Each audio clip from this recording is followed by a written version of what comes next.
Le rire est devenu une industrie. Oui, complètement. Mais ça, c'est la télévision.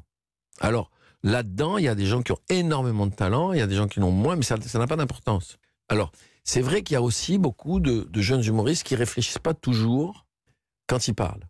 Parce qu'on est dans le moment de l'immédiat, de Twitter, de Facebook, de tout ça, d'Instagram. Donc, ils vont très vite. Et ils vont très vite et réagissent parfois souvent à chaud, et souvent, ça leur arrive de dire des conneries.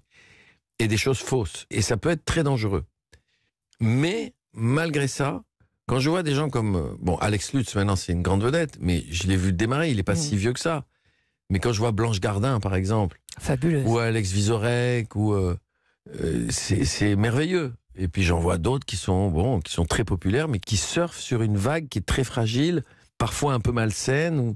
Il y en a qui se rendent pas compte, mais ils se servent de l'humour comme alibi pour dire n'importe quoi. C'est pas vrai. On peut rire de tout, mais pas n'importe comment. Oui, vous Vous nuancez la phrase de Desproges. Oui, surtout en ce moment, c'est comme ça que ça doit se passer. Si le sujet est fragile, compliqué, sensible, il faut faire rire fragile, compliqué, sensible. Et si on ne sait pas le faire, on ferme sa gueule. Moi, j'ai entendu il n'y a pas longtemps un humoriste qui a dit, à propos des Gilets jaunes, qui a dit, le pouvoir s'étonne de la violence des Gilets jaunes, mais il oublie qu'il lui a envoyé des gaz lacrymogènes. Mon cul, oui.